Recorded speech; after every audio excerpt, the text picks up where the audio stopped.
Welcome back to the Deep Dive, where we take a stack of challenging sources, articles, and complex theories and distill them into the knowledge you need to be thoroughly well-informed. And today, we are definitely wrestling with a big one. We are. We're tackling a figure who fundamentally changed how we think about, well, everything. Authority, identity, truth itself. We're doing a deep dive into the philosopher Michel Foucault. It's not just a challenging deep dive, it's a necessary one. Yep. I mean, Foucault's core contribution was to expose the mechanics operating just beneath the surface of modern society. He gives you a new lens to look at the world. The new kind of X-ray vision for seeing power.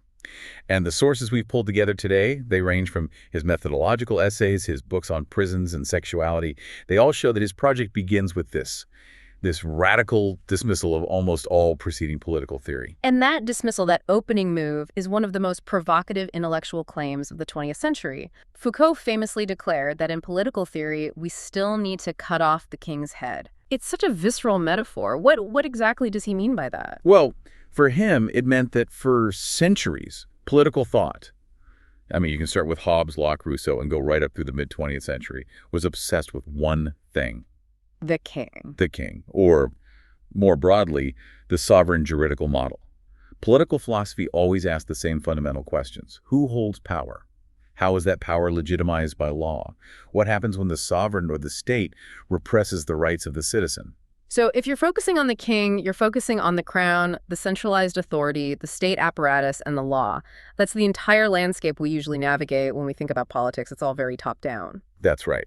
And Foucault's contention is that this entire line of questioning is historically obsolete. It completely misses where power truly operates in modern life. So it's not just that he disagrees with the answers. He thinks we're asking the wrong questions entirely. The sources are clear on this. His project wasn't about developing a new general theory of power with a capital P. His aim was what he called an analytics of power. Which is what, exactly? It's fundamentally a toolkit, a methodology for mapping specific historical modalities of how power actually works on the ground. It's a bottom-up, localized investigation. And this leads directly to the surprising core premise, the one that most challenges our common sense view of the world. And that's his rejection of the repressive hypothesis. You're right. We all carry this intuitive idea, that power primarily represses, it prohibits, it says no, it blocks our desires, it limits our actions. The problem Foucault identifies with that model is that if you focus exclusively on power as repression, as this negative prohibitive force, you miss the vast, complex, and overwhelmingly positive function of power in modern society. Positive in what sense? Not positive as in good, but positive as in productive. To frame it purely as a negative force is to misunderstand its fundamental nature. Okay, let's unpack this essential concept, because this is really the key insight we want you to walk away with today. Foucault argues that power is fundamentally productive. It's not just saying no, it's saying yes to certain ways of being. Exactly. It doesn't just block things. It actively produces things. It produces knowledge. It produces new realities. It produces specific discourses, institutional frameworks, what he calls truth rituals. And crucially, it even produces pleasure. So power isn't this thing, this commodity that the state grabs and holds on to. No. It must be seen as a dynamic network of relations that permeates and traverses the entire social body. It creates the very subjects and objects that it governs. To understand how Foucault reached these really revolutionary conclusions that power is productive and that we need to abandon the king, we have to look at his analytical method. He started with something he called archaeology. Right, looking at the rules of discourse, the epistemes that govern what can even be said or known in a given era. But he moved from that to something far more dynamic. Genealogy. So what's the shift there from archaeology to genealogy? Well, genealogy is the methodology that allowed him to do this deep dive into the historical formation of things we just assume are natural. It's a form of historical critique that's heavily influenced by Nietzsche. So genealogy is history that tries to account for how knowledge and discourse are constructed without resorting to this comfortable idea of a stable, self-knowing, universal subject. The Enlightenment ideal, pulling the strings through time. I want to challenge that a bit, because when most people think of history, they think of searching for the origin, right? The moment something began in its purest form. Why does Foucault spend so much time telling us to reject the search for origins? Because the search for origins, what he calls Ursprung, always implies an essential, pure transcendental beginning. What do you mean by that? I mean, if you look for the origin of madness, you assume there is an essential, unchanging quality of madness that society later just misunderstood or repressed. Foucault says that's a trap. It gives those categories an eternal quality they don't deserve. So instead of origins, the genealogist looks for descent, Herkunft, and emergence, Entstehung. What's the difference? Descent looks for the specific differentiated lineages, the mix of competing forces, errors, violent conflicts, and shifting power strategies that led to the present condition. It's messy. Not a straight line. Not at all. And emergence looks at the specific historical moment of collision where forces coalesce to create a new category, like sexuality or delinquency. Genealogy is designed to show the sheer contingency of what we treat as eternal truth. It reveals the messy, often brutal conflicts at the roots of our modern institutions. That makes those seemingly fixed categories suddenly look very unstable. Which is, I mean, that's a powerful intellectual move. It turns the human sciences, psychology, sociology, criminology from timeless truths into political tools. And that instability is precisely why Foucault rejects the fundamental Enlightenment ideal that knowledge exists outside of power. The idea that pure reason can liberate us. The Kantian ideal, yeah. Yeah. It's predicated on knowledge being a neutral tool. Foucault says that's just impossible. Okay, let's spend some real time on this concept of pouvoir savoir, or power knowledge. It sounds at first like he's just saying knowledge is used by people in power, which seems kind of obvious. It seems obvious, but his formulation is much more radical than that. How so? It's radical because he insists they are mutually and inextricably implied. It's not that knowledge can be used by power. It's that there is no power relation without the correlative constitution of a field of knowledge, and vice versa. Power actively creates the possibility of knowing, and knowledge actively creates mechanisms for exercising power. They're two sides of the same coin. Can you give us an example? Sure. Think about the creation of a category of knowledge, let's say the detailed medical knowledge of the hysteric in the 19th century. For Foucault, the creation of that knowledge is simultaneously the creation of a power structure, a way to control, label, and discipline female bodies. The power is inherent in the knowledge itself. It's not that doctors discovered hysteria and then decided how to control it. The very act of discovering it was an act of control. Precisely. This means truth is a thing of this world. It is not some external absolute waiting to be discovered. Truth as we experience it is produced by specific historical forms of constraint, and it induces regular political effects of power. This sounds dangerously relativistic, though. I mean, if truth is just a product of power, how do we evaluate any claim? Is anything true? Well, Foucault addresses this by talking about the regime of truth. He's not a complete relativist. Every society has its general politics of truth.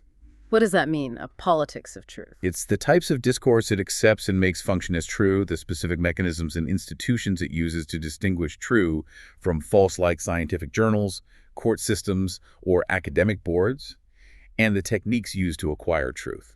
He's not saying there's no truth. He's saying that the way we determine what counts as truth is always political and intertwined with the systems that legitimize our authority. If we follow this logic, the implication for the modern individual is profound. We grow up believing that the disciplines studying us, psychology, criminology, pedagogy, are neutral bodies of science that simply discover the structure of the human mind or the nature of the criminal.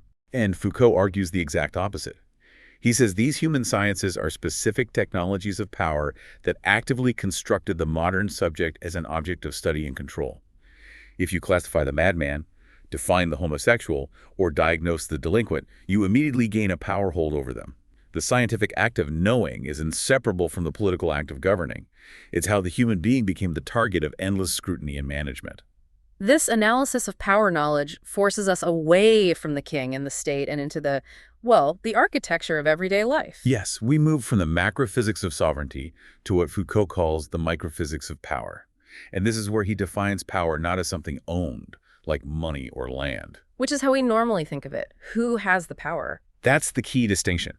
If power were a commodity, you could seize it, divide it, or steal it. Foucault argues power is not a possession. It is a strategy.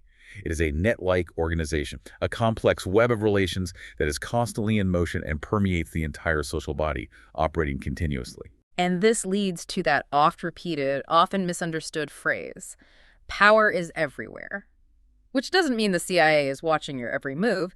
It's everywhere because it operates at the capillary level, right? Yes, the capillary level, the lowest, finest extremities of the social body. We're talking about the minute techniques and procedures that organize our lives in schools, in hospitals, in families, in workshops, and in our internal relationship to ourselves. Mm. Power is the specific configuration of forces in any one of those localized sites. I want to pause here and introduce a critical challenge, because if power circulates and if it's operating diffusely at the capillary level, how do we know who is responsible for the systemic injustice we see? Mhm. Doesn't this microphysics risk making accountability impossible? Doesn't it sort of obscure the actual centers of wealth and class power, the people who really pull the macro level strings? That's a classic and a really crucial critique leveled at Foucault. Yeah. His response, which the sources detail, is that acknowledging the microphysics doesn't deny the existence of macrostructures like class or state power. So he's not saying the state doesn't matter. Not at all. He's simply saying those macro structures, the state, the ruling class, are only stabilized and maintained because of the constant, localized, highly efficient technologies operating beneath them. The individual who wields power at the capillary level, the teacher, the doctor, the parent, is simultaneously undergoing and exercising power. Power circulates. It is never definitively in anybody's hands. So we've shifted the focus from the centralized power of the sword to the diffused power of the spreadsheet and the schedule. Exactly. We can even lay out the two models to show the scope of the shift. The sovereign juridical model was centralized, the king, the state.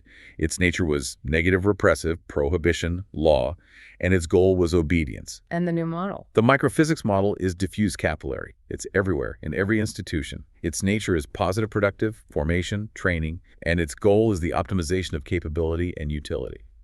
The target of power moves from the citizen's allegiance to the citizen's maximum output.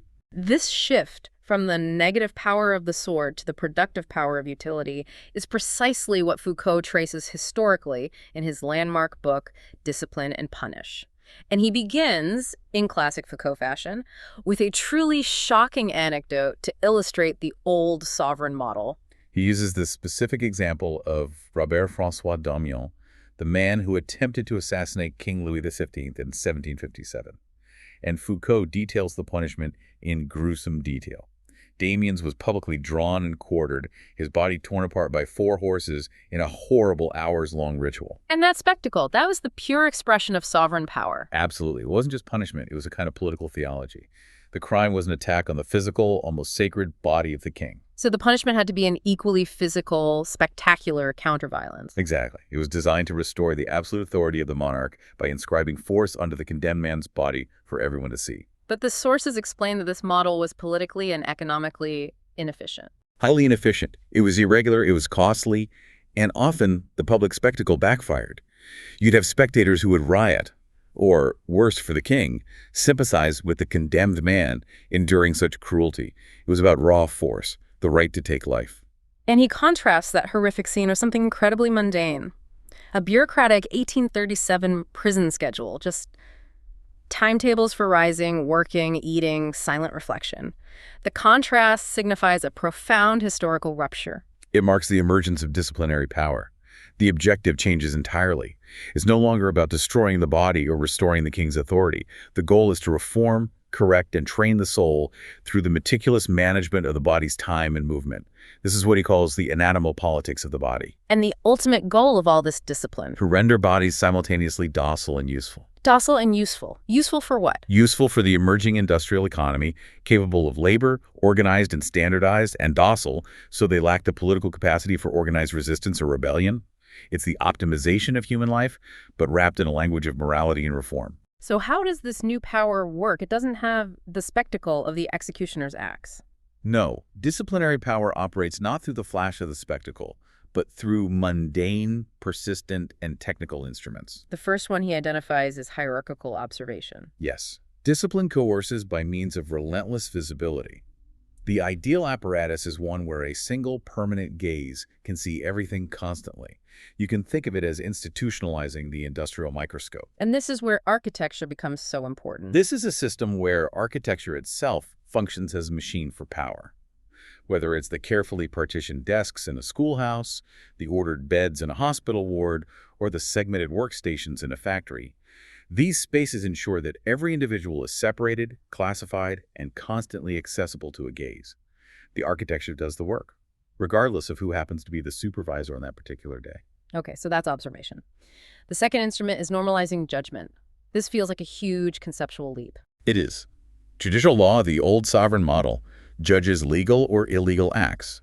But disciplinary power judges the individual against a norm. And that creates a whole new world of things you can be punished for. It establishes a vast system of what Foucault calls micropenalities for deviations that traditional law would completely ignore. Like what? What's a micropenality? Deviations in time being late, deviations in behavior speaking out of turn, deviations in quality poor handwriting or sloppiness at your workstation. This normalizing judgment uses a system of minute gratification and punishment, good grades, bad marks, merit-to-merit systems to correct gaps and push everyone toward alignment with the average, the standard, the norm. So the power of the norm becomes the new generalized law of modern society. It's everywhere. It operates everywhere from, consumer credit scores to psychiatric evaluations today. It's a much more pervasive form of control. And the third instrument, the examination, he says, combines the other two. It becomes the core technique of the disciplinary society. The examination is a ritualistic ceremony. The school test, the job review, the medical checkup. It's a normalizing gaze that simultaneously qualifies, classifies, differentiates, and judges you. And it has this weird effect on visibility. It transforms visibility into an exercise of power, but in a very specific way. The subject, the student, the patient, the worker must be seen, recorded, and known. But power itself, the system that administers the test and sets the norm, becomes decentralized and invisible. The perfect illustration of how these instruments generalize into an entire social model is, of course, Jeremy Bentham's architectural scheme, the panopticon. Right.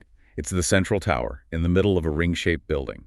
Each cell in the ring is bathed in light, ensuring the inmate is always visible. But the central tower has opaque shutters, meaning the guard can see out, but the inmate can never ever see in. So the genius isn't the physical structure itself, it's the psychological mechanism it employs.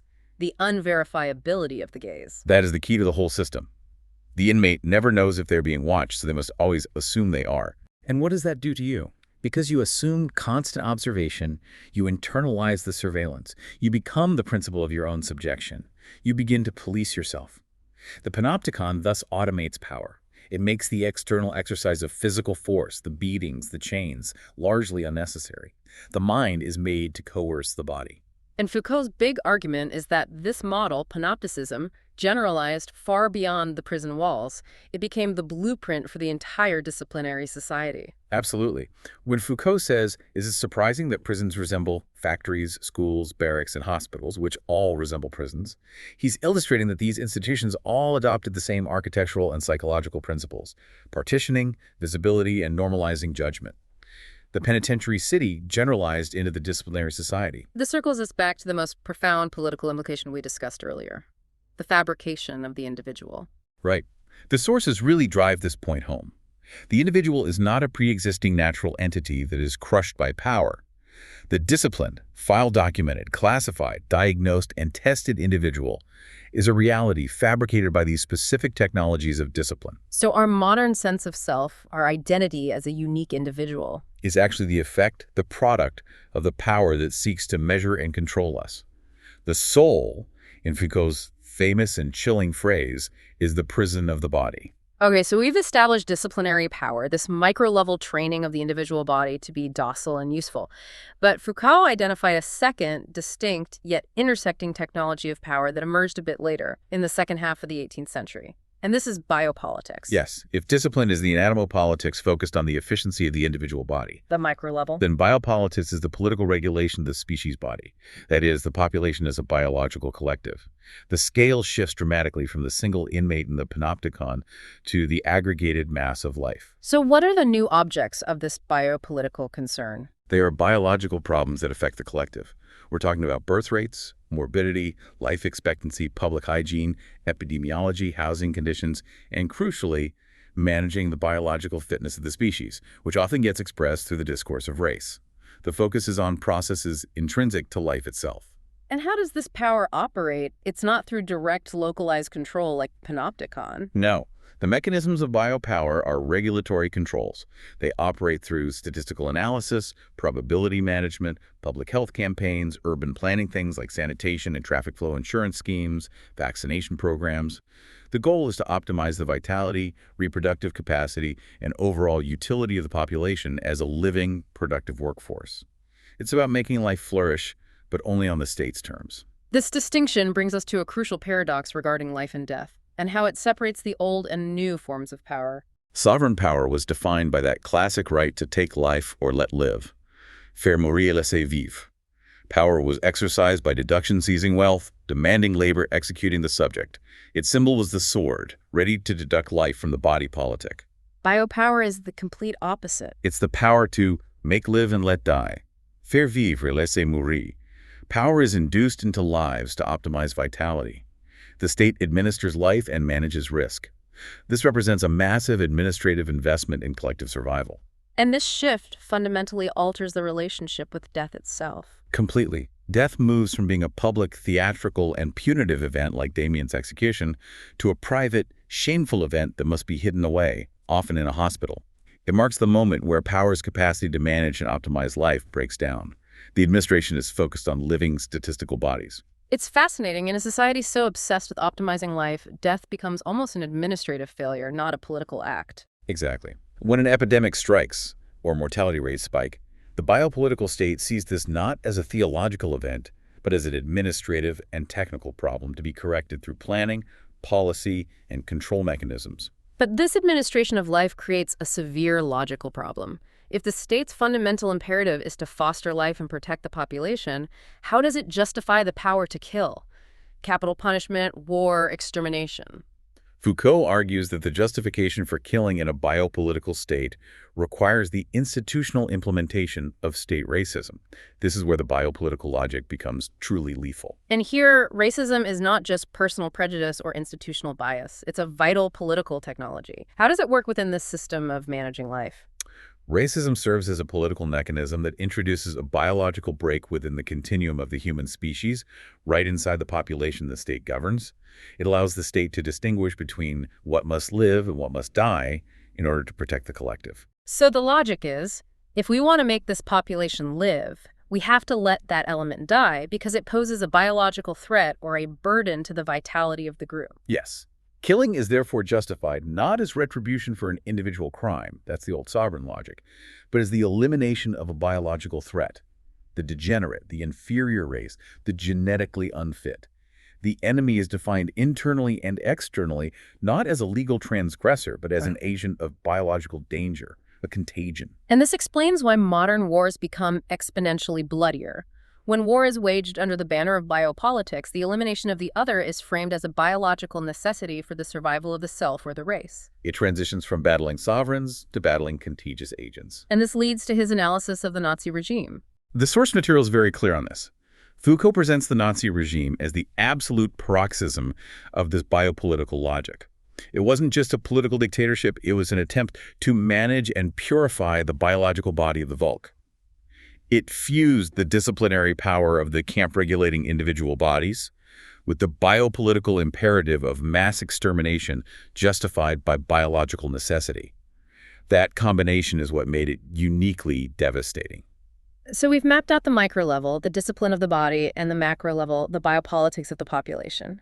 Foucault needed a concept to explain how these two systems connect, and how a modern state, which has given up the absolute right of the king, still manages to maintain order. Right. And that concept is governmentality. Which bridges the gap. It bridges the gap. He defines it as the ensemble of institutions, procedures, calculations, analyses, and critically, reflections used to direct and regulate behavior, what Foucault famously calls the conduct, of both individuals and populations. It shifts the question from who rules to how is rule exercised strategically. And he traces a genealogy of this conduct, starting, surprisingly, with pastoral power. Yeah, the origins of governmentality for Foucault lie in the Christian concept of pastoral power. The shepherd cares for the flock as a whole, but also for each individual sheep. Okay. This model introduces three key elements of modern power. It's individualized, caring for the single person. It's totalizing, caring for the entire collective. And it requires the state to gain intimate knowledge of the subject's soul. Practices like confession are necessary to guide the individual toward salvation or, later, efficiency. And this religious model was then secularized into the reason of state, or raison d'etat? Yes. The goal shifts from ensuring individual salvation to strengthening the state itself. This gave rise to Polizeiwissenschaft, or police science, in early modern Europe. This wasn't about catching criminals in the modern sense. It was a comprehensive technique for regulating every aspect of life, markets, health, trade, labor, to ensure maximum order, stability, and growth for the sovereign state. It was a pre-liberal form of really intensive governance. So if police science sought to regulate everything, how does Foucault analyze the emergence of liberalism? Because it seems like a radical break toward freedom. Well, Foucault views liberalism not as a philosophy of rights, but as a specific technology of government that critiques and attempts to limit the heavy hand of the police state. And the mechanism it uses for this self-limitation is the market. Why is the market so pivotal here? Because the market acts as a site of veridiction, a place where economic truths are produced that exist outside of the sovereign's will. Price, supply, and demand are seen as natural, objective truths the government must respect and cannot arbitrarily disrupt. The government, therefore, must govern less so that the market's inherent truth mechanisms can operate more efficiently. Which creates the great paradox of liberal governance. It governs through freedom. Exactly. Liberal government doesn't abolish power. It manages the population through a delicate calibration of freedom and security. You need a certain amount of freedom in movement, exchange, thought to allow the economy to flourish. But freedom always produces risks, right? Crime, financial crises, poverty. So the state simultaneously creates security mechanisms, insurance, policing, safety nets, to manage the population's exposure to those risks, making freedom itself a regulated category. Foucault wasn't content to stop at 19th century liberalism. In his later lectures, he extended this analysis right into the contemporary moment, distinguishing classical liberalism from neoliberalism. Yes, looking specifically at the German ordo liberals and the American Chicago School, led by people like the economist Gary Becker. And the shift here is profound. It is. Classical liberalism said, the state should be limited so the market can exist, neoliberalism says. The market logic is so successful, it should be the model for remodeling the state and all of society. Economic logic extends into non-economic spheres like family life, education, and crime. This transformation redefines the subject. You're no longer the classical man of exchange. The individual becomes the entrepreneur of the self. The individual is asked to internalize market logic, constantly managing their own existence as a self-optimizing business portfolio. And the central concept here, which Foucault meticulously dissected from Gary Becker, is human capital theory. Let's elaborate on that. What does human capital theory look like through a Foucauldian lens? It reconfigures nearly every aspect of your life as an investment. Education is not a right or about enlightenment. It's an investment in your capital. Health is not a biological given. It's an investment through fitness and preventative care. Even migration is an investment. The worker is redefined as an income-generating machine, a machine stream of income, and you are solely responsible for optimizing your capital return. And if you fail? If you fail, it's not the system's fault. It's your failure to invest properly in yourself. It's a radical individualization of risk. And this logic bleeds into unexpected areas, like criminology. Foucault analyzes Becker's economic approach to crime, which says the criminal is not a moral failure or a psychiatric abnormality, but a rational actor. The criminal weighs the cost of being caught and punished against the benefit of the crime. So crime is just another market choice. Essentially.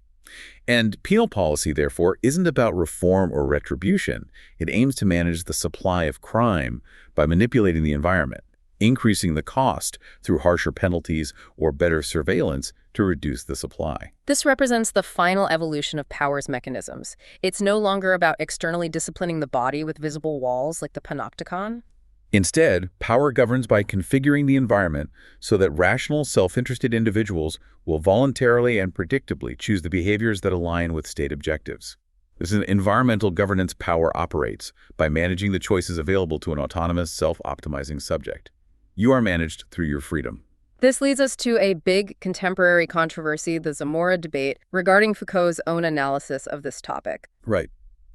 Critics, notably Daniel Zamora, argue that Foucault showed a kind of curious sympathy for this German ordo-liberal model. They see him viewing neoliberalism as a necessary political opening, maybe an alternative to the suffocating bureaucracy of the French welfare state and the rigidity of the orthodox French left. So they charge him with failing to criticize the immense social inequality and economic violence this rationality would unleash. Exactly. While defenders argue that Foucault was never endorsing neoliberalism, he was offering a neutral, predictive diagnostic of a new form of power that was replacing older models. So he was just describing the machine, not approving of it. That's the argument, that he was presciently identifying the total economization of all social relations, which is undeniably a defining feature of the early 21st century. The sheer pervasiveness of this microphysics of power and governmentality, it often leads to an existential question. If power is everywhere, if it operates at the capillary level, is resistance even possible? Is Foucault just a nihilist? It's a crucial challenge. If power creates the very identities we occupy, how do we step outside of it to critique it? Yeah, where do you stand to fight back? Foucault's answer is decisive, and it directly challenges that charge of quietism. He says, where there is power, there is resistance. So they're inseparable. Inseparable. Resistance is not an external moral force attacking the state. It is internal to the power relationship itself. Power relations are inherently unstable, they're mobile, and critically, they are reversible. So the very systems designed to control us can be hijacked or turned against the controllers. This is strategic reversibility. Can you give us a concrete example of this? Certainly. Think about the creation of the medical category of homosexuality in the late 19th century. That classification, that discourse, was a mechanism of disciplinary power. It defined, pathologized, and controlled individuals.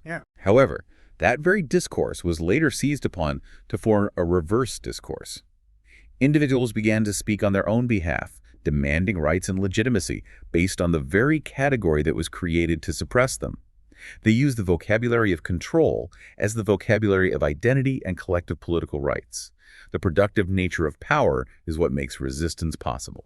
This understanding of power also requires a totally new role for the public intellectual. Foucault famously contrasts the universal intellectual with the specific intellectual. Right. The universal intellectual, figures like Sartre, claimed to speak truth to power on behalf of universal human values. Foucault believed that era was over. Why? Because power is no longer centralized and universally moral, it's highly technical, it's specialized, and it's diffused into specific sectors. The specific intellectual works within these specific sectors, the prison, the lab, the asylum, the university, and uses their technical knowledge to expose how power operates in that specific domain. So their role is not to dictate the content of the revolution, but to provide the tools for localized struggle. Precisely. Their role is not to enlighten the masses with some grand unifying theory. It is to provide instruments of analysis, a toolbox, for those actively engaged in struggle on the ground. It is localized, technical, and strategic intervention against specific forms of oppression, rather than grand political pronouncements. In his final, perhaps most challenging turn, Foucault moved toward an analysis of ethics. He starts exploring ancient practices of self-care. For some, this looked like a retreat into personal philosophy, but he saw it as a deeply political act. He did. If governmentality is the conduct of conduct, then self-conduct, how we manage ourselves, is a political battlefield. So where did he turn? He turned to Greco-Roman ethics, specifically the care of the self, epimeleia hutu. The ancient Greeks and Romans didn't see ethics as obedience to a universal external moral law. They saw it as an aesthetics of existence, treating one's life as a personalized, stylized work of art to be consciously shaped, perfected, and designed. How does that act as resistance against modern power? Modern power, through discipline and biopolitics, tries to fix us to rigid diagnostic identities. The patient, the delinquent, the worker, the consumer, it governs us by individualizing us. The practice of self-formation, of constantly inventing new ways of being, resists this government of individualization. To refuse the fixed identity and actively invent new forms of life, a process Foucault calls subjectivation, is to short-circuit biopower. So subjectivation is the active, conscious choice to take back control of how we define ourselves, rather than accepting the definition handed down by the human sciences or the state. That's the core of it. The sources detail the 4 dimensions of this moral experience. The ethical substance, what aspect of desire or action is at stake, the mode of subjection, what authority one recognizes, reason, God, aesthetics, the ethical work, the concrete practices one undertakes, meditation, journaling, diet, self-testing, and the telos, the mode of being one aspires to, freedom, mastery, self-possession.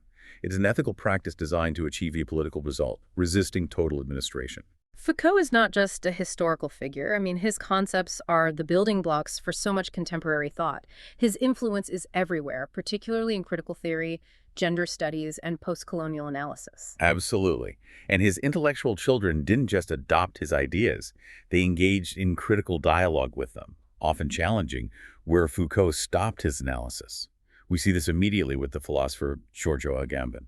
Agamben is Foucault's primary interlocutor on biopolitics. He agrees that the management of life is central to modern governance, but he argues that Foucault was wrong to separate the old sovereign power from the new biopolitics. Agamben's argument centers on the concept of bare life, or nudivita, vita, life that is exposed to death but is not sacred enough to be sacrificed.